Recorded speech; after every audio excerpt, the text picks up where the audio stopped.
حضرت ابن عباس رضی اللہ تعالیٰ عنہ سے روایت ہے کہ رسول اللہ صلی اللہ علیہ وآلہ وسلم نے فرمایا، ذی الحج کے پہلے 10 دنوں میں کیے گئے اعمال صالحہ اللہ تعالیٰ کے نزدیک تمام ایام میں کیے گئے نیک اعمال سے زیادہ محبوب ہیں۔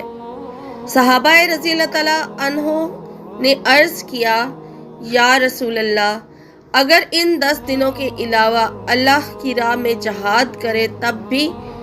آپ صلی اللہ علیہ وآلہ وسلم نے فرمایا، ہاں تب بھی ان ہی ایام کا عمل زیادہ محبوب ہے۔